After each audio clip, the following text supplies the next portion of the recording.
नमस्कार दोस्तों, मैं हूँ हाय मौर्य और राजू भाई। आप सभी का मेरे यूट्यूब चैनल में स्वागत है। आइए सुनते हैं कुछ रोचक कहानी चौधरी चरण सिंह जी के बारे में, जिसमें उनके जीवन परिचय को दर्शाया गया है। मेरे संस्कार उस गरीब किसान परिवार के संस्कार हैं जो धूल और कीचड़ के बीच एक छप्परनुमा झोंपड़ी में रहता है।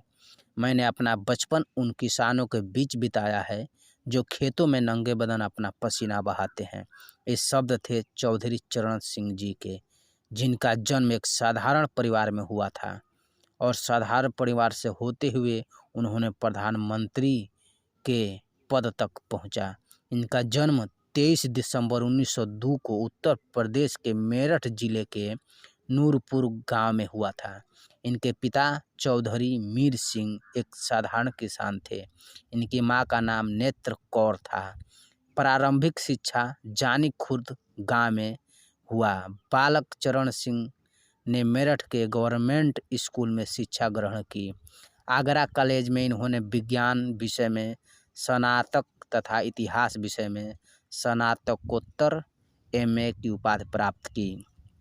इनके पश्चात उन्होंने मेरठ कॉलेज से कानून की उपाधि ली, LLB प्रथम श्रेणी में प्राप्त कर गाजियाबाद दीवानी अदालत में वकालत प्रारंभ की।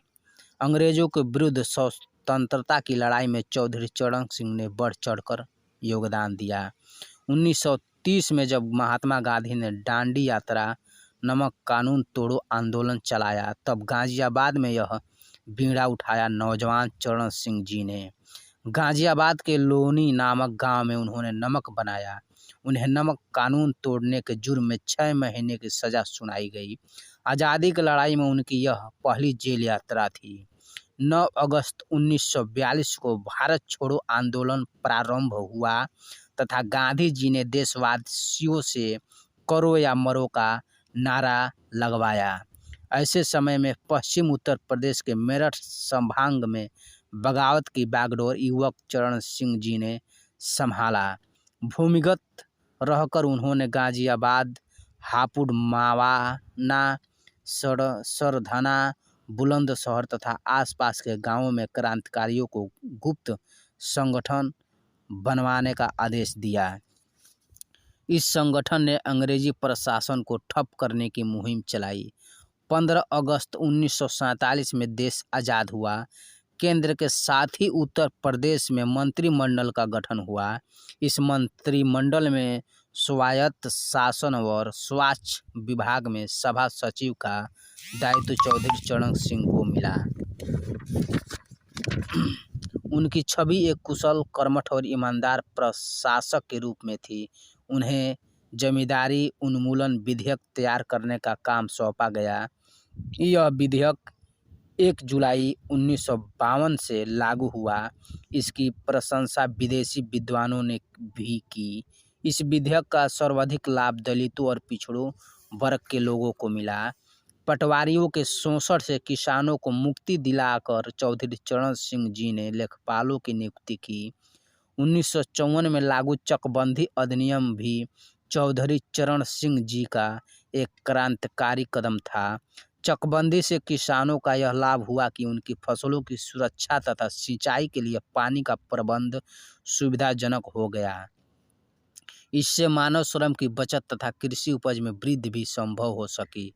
इन्होंने इसी वर्ष उत्तर प्रदेश में भूमि संरक्षण कानून भी पारित किया। इस योजना का लक्ष्य मिट्टी की प्रकृति के अनुरूप खादों का प्रयोग कर कृषि उपज में वृद्धि करना था। किसानों के हित में चौधरी चरण सिंह जी ने कृषि आपूर्ति संस्थाओं की योजना चलाई। इस योजना के अंतर्गत किसानों को सस्ती खाद, बीज आदि की सुविधा उपलब्ध हुई। कृषि मंडियों में किसानों के शोषण को रोकने के लिए आज़ादी के बाद 1949 में जो मंडी समिति कानून स्थगित में आया, वह भी चौधरी चरण सिंह के विचारों पर आधारित था। 1967 में इन्होंने कांग्रेस पार्टी को छोड़ दिया और 3 अप्रैल को विरोधी दलों की संयुक्त सरकार बनने पर यह पहली बार मुख्यमंत्री चुने गए। 1970 में ये दोबारा फिर उत्तर प्रदेश के मुख्यमंत्री पद पर बैठे। 1977 में आपातकाल के बाद आम चुनाव हुआ। चुनाव में जनता पार्टी केंद्रीय सत्ता में आई। चौधरी साहब पहली बार लोकसभा के सदस्य बने। जनता पार्टी सरकार में वे पहले गृह मंत्री, बाद में 1979 में उप प्रधानमंत्री तथा वित्त मंत्री बने। 15 जुलाई सन 1979 को माननीय मोरारजी जी देसाई के त्याग पत्र के बाद 28 जुलाई 1979 को चौधरी चरण सिंह ने इस देश के प्रधानमंत्री पद की शपथ ली।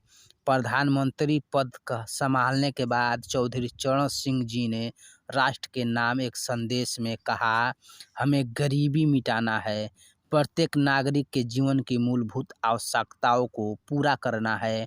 हमारे राष्ट्रीय नेताओं के लिए यह सुनिश्चित करने से बेहतर कोई देशभक्ति पूर्ण लक्ष्य नहीं हो सकता कि कोई भी बालक भूखा नहीं सोए, किसी परिवार को अपने अगले दिन के भोजन की चिंता नहीं हो और किसी भी भारतीय का भविष्य और क्षमताएं कुपोषण के कारण अवरुद्ध न हो पाए। उन्होंने भारत के 33वें स्वतंत्रता दिवस पर ऐतिहासिक लाल किले पर राष्ट्रीय ध्वज फहराया। किले की प्राचीर से राष्ट्र को संबोधित करते हुए कहा, राष्ट्र तभी संपन्न हो सकता है जब उसके ग्रामीण क्षेत्र का विकास हो सके, ग्रामीण लोगों की क्रय शक्ति अधिक हो। चौधरी चरण सिंह जातिवाद को भारतीय राष्ट्रीयता के लिए सबसे बड़ा खतरा मानते थे। उनका स्पष्ट विचार था कि जातिवाद के दुष्परिणाम के कारण हम भारतीयों ने सैकड़ों साल गुलामी का जुआ अपने कंधे पर ढोया है। 1967 में मुख्यमंत्री बनने के बाद चौधरी चरण सिंह जी ने एक शासकीय आदेश पारित करवा दिया कि जो संस्थाएं किसी जात के विशेष के नाम से चल रही है उनका शासकीय अनुदान बंद कर दिया जाए। इस आदेश के तुरंत बाद अग्रवाल कॉलेज, महाराजा अग्रसेन कॉलेज में, रस्तोगी कॉलेज महाराजा हरिश्चंद्र कॉलेज में और जाट कॉलेज महर्षि दयानंद और वैदिक कॉलेज जैसे नामों में बदल गए थे। ऐसे काम चौधरी चरण सिंह जी के संकल्पशील और निर्भीक व्यक्ति ही कर सकते थे। जातिवाद के दुष्परिणामों का विस्तृत ब्यौरा उनके लेख में मिलता है, जो कास्टिज्म उपशीर्षक से उनकी पुस्तक economic nightmare of India, it's college and cure में लिखा गया है। चौधरी चरण सिंह जी ने जीवन में किसी भी श्रेष्ठ भ्रष्टाचार को सहन नहीं किया। उनका जीवन एक खुली किताब था जिस पर कोई दाग नहीं था। जब उन्होंने 1970 के मुख्यमंत्री पद से त्याग पत्र देने की घोषणा की तब वे कानपुर में थे। उन्होंने वहीं से सरकारी गाड़ी लौटा दी और प्राइवेट वाहन द्वारा लखनऊ वापस आ गए। चौधरी चरण सिंह राजनैतिक नेता के साथ साथ विचारक, लेखक तथा सुधारक भी थे। उन्हें हिंदी तथा अंग्रेजी दोनों ही भाषाओं पर अच्छा अधिकार था। इनकी पुस्तक इकोनॉमिक नाइटमेयर ऑफ इंडिया तथा इट्स कॉजेज एंड क्योर देश विदेश में चर्चित रही। अपनी पुस्तक land reforms in UP and the kulaks में उन्होंने उत्तर प्रदेश में भूमि सुधार तथा जमींदारी उन्मूलन का विशेष विवेचन किया। 1941 में जब व्यक्तिगत सत्याग्रह के आंदोलन के तहत बरेली सेंट्रल जेल में बंद थे, उस समय उन्होंने अपने बच्चों को पत्र लिखे जिनमें उन्हें शिष्टाचार की शिक्षा दी। इन पत्रों को बाद में शिष्टाचार शीर्षक के अंतर्गत पुस्तक के रूप में प्रकाशित किया गया।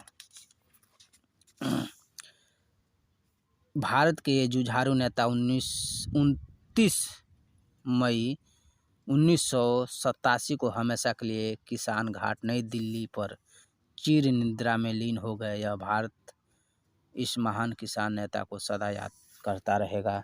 यह जानकारी आपको पसंद आए तो लाइक, सब्सक्राइब और कमेंट कीजिए।